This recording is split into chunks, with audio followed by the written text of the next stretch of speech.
Welcome back, everybody.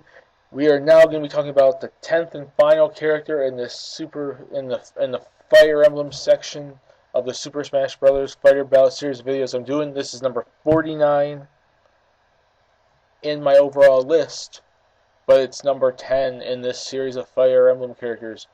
Technically number 13 if you add Kamui, Ryoma, and Marks as well, mentioned earlier in the list. And we are going to end it strong with a certain red-headed character that everyone wants to see run.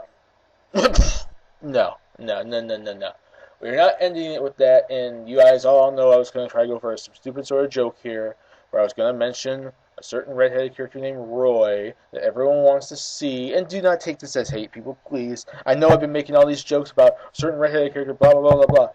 If you probably think I'm hating on Roy, please, no, I'm not. I actually do like the Roy character. He was one of my favorites in Melee. But I really don't care about him coming back. So I make fun of it and joke about it. That's about it. But if he did come back, that would be awesome too. But it's another redheaded character, and you all know I was trying to probably going for a joke there because you already know who I'm going to be talking about because the name of the character is in the name of the video, and that's Roy's father, Eliwood. Or Eliwood. However you want to pronounce it. So he's from, obviously, the first Fire Emblem that was localized over here back in the Game Boy Advance for us in 2003, in Japan in 2003, also known in Japan as Rekka no Ken, the Sword of Flame. It's, the prequel to Roy's game, obviously, when Roy's still a kid, or before he's even born, technically. But Eliwood's one of the main characters in the game. I've already mentioned Hector, and there's no reason really to mention Lynn because she's DLC. Wow, she's an assist trophy, so there's really no point to really naming her because there's no flippin' chance. As much as and as awesome as she would be, but Eliwood, it essentially would be a way of getting Roy in the game without getting Roy in the game because he practically fights like Roy. So yeah, I'm sorry I'm mentioning a clone here and ending it on a not so high note with a clone character, but he would pretty much fight like, Roy would, minus probably the flames a bit, and probably throw in a few more items, because I'm sure I think I recall that he can use other items and can use other weapons, and he's able to use stuff, so maybe take Roy as a potential moveset, as, like, kind of like how Lucina and Roy are clones of Marth, and throw that on him, and then differentiate up as much as possible by getting in other items, other weapons. I don't know, can he use a bow? Can he use other weapons? Try to find other ways of making him different, but kind of like Roy in a sense, so people could have their Roy, but at the same time have something that's different and not a complete and other Marth clone. Again, we have that. It's Lucina.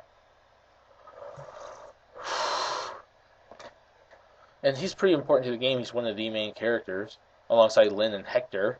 He's important to the story, and important to the series too, being one of the characters that, the game, localized, the first game that we ever played outside of Japan, for the Fire Emblem series. Which is weird because we got to see Fire Emblem through Roy and Marth in the game, in Melee, and our first experience was playing as Roy's father when the game series was localized. There's some sort of connection there. But yeah, that's about it. Like, I can't really say much about him because it's essential. Like, a visual he'd be looking like an older Roy. That's essentially he looks like maybe the red hair, older looking character. I think he was Eliwood in Awakening, because I don't. Like I said, there's certain characters that are Awakening DLC that I do not recall whatsoever. And that's really about it. Like, moveset potential, you could take Roy's thing and just improve upon it, make it different, and you won't have to have Roy in the game to do it. Visual, it would basically be the same way. You take Roy and improve upon it, because he looks like his dad, technically. And that's about it. And he has popularity. He's not as demanded as his son, but he has popularity with the series, being the original game that was localized. And that's really about it. That's about it, and that's the end of this list of Fire Emblem characters, at least in this series of videos. There might be a few more. I'm not denying that there might be a few more Fire Emblem characters that eventually show up on the list, But this is the huge bulk, and this is the majority, and I wanted to blow them out of the park now so I can focus on other franchises down the line.